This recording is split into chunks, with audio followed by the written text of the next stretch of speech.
My name is Clayton-Triggs, and I am going to talk briefly to you about caregiving. I've always had a passion to help and work with elderly people. In 2006, I attended a 6-week course at Grand Rapids Community College and received my certified nurse aide certificate.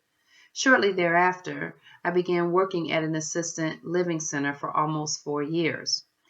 While working at the assisted living center, it was there that I learned it was not as easy as I thought to care for an elderly person. I learned such things as communicating with a patient who may have had Alzheimer's or dementia. I had to understand that some of their not so good days um, could sometimes be more confusing than a normal day. I had to learn how to bathe a patient. I had to understand that their skin is much thinner than our skin. It can easily tear.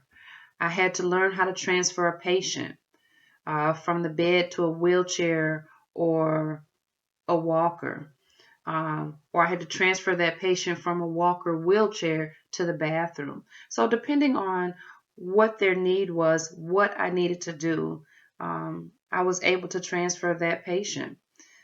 Also, I had to learn how to turn a patient when they were taking a nap, if they were taking a nap, or when it was bedtime and throughout the night. We had to turn our patients every 2 hours, just so that we could prevent sores on the pressure points, such as the elbow, the inner knee bones that touch and rub against one another, or the ankles touching on the mattress, and that particular bone would always rub up against it.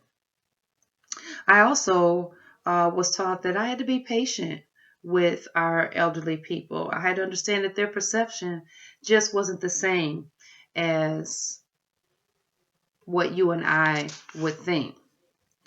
Little did I know I would have to care for my mother.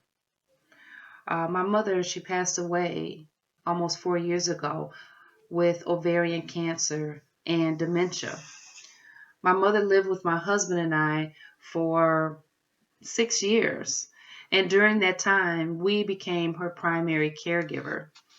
Although I cared for the patients and I looked after them as though they were my own mom and dad, it wasn't the same when it was time for me to care for my mother. It actually hit home. It touched my heart emotionally and mentally.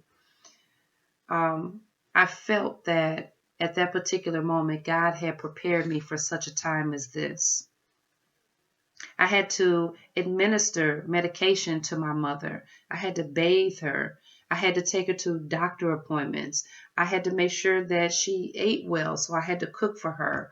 I made hair appointments for her, took her to church, took her to outings, on trips, so many more things that as a caregiver, we would have to make sure that our parents, my mom needed. I can't lie. There were times that it was very stressful. It hurt me to see my mother in this situation, and sometimes my mother felt bad too that I was caring for her. But I had to help her understand that it was okay for me to care for her because she had cared for me also. And I knew my mother needed me. As I look back, I would not change one thing. While being a caregiver, I had to ask a lot of questions. I had to look into all of the services and resources that could have been available for my mother to ensure the best decisions that I was making for her. I was fortunate that God allowed me, that He entrusted me to care for my mom.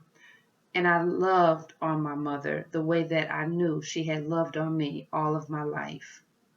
I want to thank you for this time, for allowing me to share what a caregiver does and how a caregiver does. Thank you for your time.